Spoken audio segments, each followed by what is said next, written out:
Fa efa miresaka fivoahana izay ihany tsika fa any ivelany kosa indray izy ity ho an'ny ekipan'ny Jety Matana ny sekolin'ny baolina kitra. Jety Matana kosa indray dia andeha hiatrika ny andiany fafito amby folo amin'ny tournoi international ny Port-Louis atsy amin'ny nosy Maurice izy ireo ny fahaenina sy fafito ny volana aogositra ao avy izao efa anatin'ny fanomanantena tanteraka ihany koa ity ekipa ity amin'izao fotoana izao.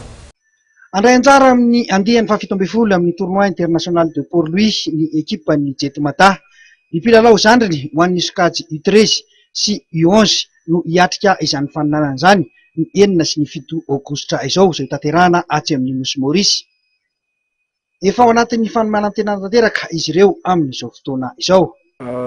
Hiatrika ny izay lalao raisam-pirenena izay moa zany ny Jety Matana amin'ny 4 jusqu'au 11 any à Maurice.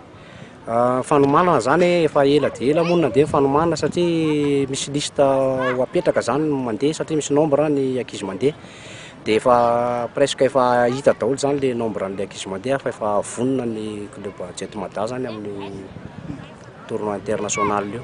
Raha amin'ny lafiny teknika manokana inona zany ny tena hoe ampitaina amin'ny ankizy satria mbola sokajy U13 U11 no hifaninana, inona zany ny tena ampianarina azy amin'izay hoe hiatrika faninanana raisam-pirenena izay?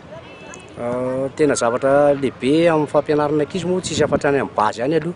Io nefa rencontre ny zavatra atao dia tsy maintsy zany atao izay tena ahafahana mandrafitra an'ilay ankizy ao anatin'ilay any dia tsisy afa-tsy ny fanaovana match amical ihany zava-dehibe zany ary efa manao match amical matetika foana izay amin'ilay ankizy. Ny tena manahirana anankiray koa moa zany ao anatin'ilay fanadinana daholo ilay ankizy zao dia aingana mihitsy zany ao aorian'ny fanadinana no fomba fipreparena an'ireo ankizy ireo rehefa vita amin'ny fanadinana. Ny tena tombony aloha zany ho an'ny ankizy ao anatin'ny hoe faninanana raisam-pirenena io eo zany dia efa mipetraka ao an-tsainy hoe misy zavatra miandry ahako zao ny zavatra hitako any amin'ilay zavatra any hoe zavatra international zany fanakalozana ao anatin'ny samy firenena hafa dia ahitany zavatra tena hoe tsy mitovy amin'ny hitany andavanandro aty dia manomboka eo izy zany dia efa manomana hoe no avy hoe mety rehefa hilalao baolina zany afaka ataoko ny lalao any ivelany mba ohatran'ireny professionnel rehetrarehetra hitany amin'ny télé reny. Ho an'ny sokajy U11 dia ny baolina kitra lalaovin'olona 7 no andraisan'izy ireo anjara ary ny ho an'ny U13 kosa dia ny baolina kitra lalaovin'olona 9. Fantatra fa isan'ny mandray anjara amin'ity faninanana ity ireo nosy manodidina toa ny La Réunion, Rodrigue sy ny maro hafa.